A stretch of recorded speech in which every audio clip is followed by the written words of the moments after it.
This is Jeff Blacky, formerly lead vocalist and bass player for the American thrash metal band Mournblade, not the UK band.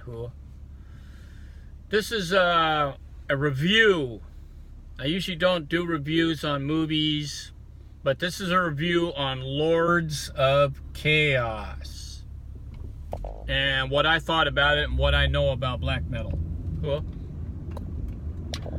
Well, the movie, wow. I mean, I've heard rumors about this movie for the last maybe year or so. I've heard about it on the internet and a couple of other guys I know who are big black metal fans. I mean, I got some black metal albums myself, but not a lot of them. I'm more of a thrash metal kind of guy. But anyway, so my exposure to black metal goes, Celtic Frost, Hellhammer back in the 80s, Bathory, Venom. I heard a little bit about the Norwegian black metal scene back in the mid-90s. I think before Euronymous got killed, and I think just before the church burnings, because I know that there was some bootleg cassettes that was floating around out there, and I happened to hear one or two of them out here in the United States from some friends of mine that travel Europe. Anyway, and I pretty much know, I mean, I read the book, the Lord of Chaos book, and I was kind of like, okay, I guess. How about, I'm assuming at the time that this was from witnesses and stuff like that, and a lot of things that was going on during the Norwegian black metal scene. I knew about bands like Emperor Mayhem, stuff like that. So when I heard about this movie, I said, well, I'll give it a look. I saw a lot of the other videos online about. What was that? When the Darkness Takes Us, or the Light, or something like that. Gee, that just tells you, about my research. It's just, and I'm just going off what I've read and heard about, and read about in a few magazines way back in the day about it. Anyway, so I finally got a chance to see the movie. Unfortunately, fucking Netflix, they wanted like $4.99 just to rent the damn thing to see it. So I knew I couldn't find it free anywhere. I looked online, couldn't find it free. So I said, all right, what the fuck? So I might as well just pay the $5 and watch it. And there was some good scenes in it. I don't know about the acting.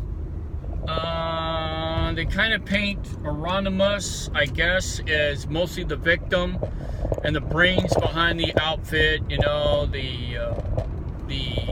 torchbearer of Norwegian black metal. I don't know. I mean, I couldn't understand what they were trying to make the guy out to be. He wanted this sinister kind of reputation.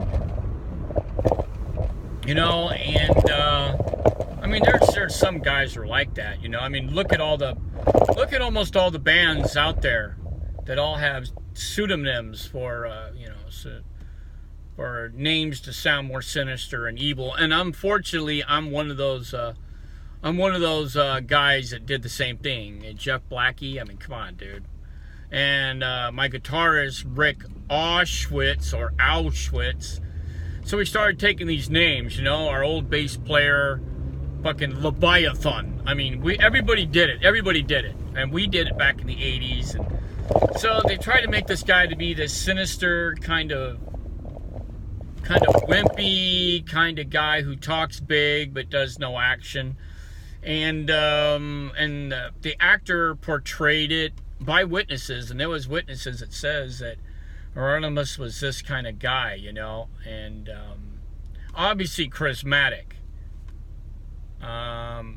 leader kind of charismatic thing. But I guess he started being eclipsed by Varg, and it seems, I don't know, man. Varg, the guy that played Varg, seems completely out of character. From some of the videos I've seen what Varg's all about and some of the stuff I read, it's kind of more like a slap in the face to the guy. They made him out. You know, every movie's got to have a bad guy in it. Everybody's got to have a bad guy. Everybody. Every film. May it be superhero stuff, may it be drama, may it be suspense. Everybody's got to have a bad guy. And Varg obviously is the bad guy. So they painted him out to be a pretty fucking bad dude, you know. They had no redeeming qualities whatsoever. And they tried to make Euronymous seems like this saintly, good guy that had this vision. And I kind of thought it was fucking pretty lame. I thought it was lame overall. I mean, I think they got the thing with Dead, which was pretty fucking cool. I actually thought he was actually the best part of the movie was Dead. How he portrayed himself on stage, his persona off stage was pretty much what everybody described and what I read. That you know, this guy's a weird, kind of outer world kind of guy, which was I thought was pretty cool about the whole film. The rest of the movie, pornographic. I mean, screwing all the sluts and all this other stuff. And I don't think those guys were really into that kind of stuff. Because, you know, when you're a black metal guy, you want to try to keep that persona 24/7. At least publicly keep it 24/7. And then behind closed doors, when nobody's looking, when you got trusted friends, allies, and family, you can be this other guy, which they try to do with Euronymous. I mean, go figure. I mean, Jesus Christ.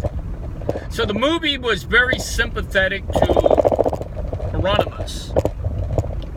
And because of that sympathy, even though some people considered him the godfather of Norwegian black metal, Guitar Magazine listed him as 51 in the top 100 metal guitar players of all time. So Euronymous got that. Varg didn't even show up on the damn list at all.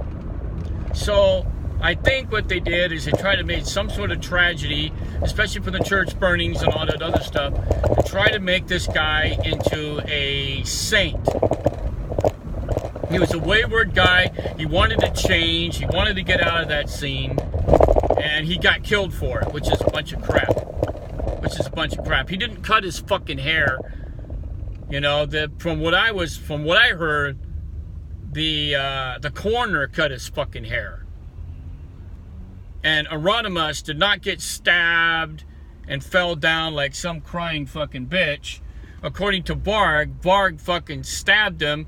He fought back. They were fighting. And he died. But he died fighting. And even Varg himself stressed this. Even though he don't like the guy, but don't fucking insult the guy. Tell it for what it is. They were fighting, he got stabbed, and then Varg killed him. He died fighting. Not like some fucking short-haired pussy that got stabbed and fell down the stairs. Was crying and whimpering and all this other stuff. Give me a break. So, the movie itself, like I said, there was a couple of cool parts about it, especially with Dead.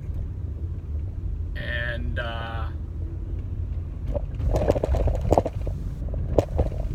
how he was making music was kind of interesting. The shop itself was interesting that they redone the shop to make it look like the original one.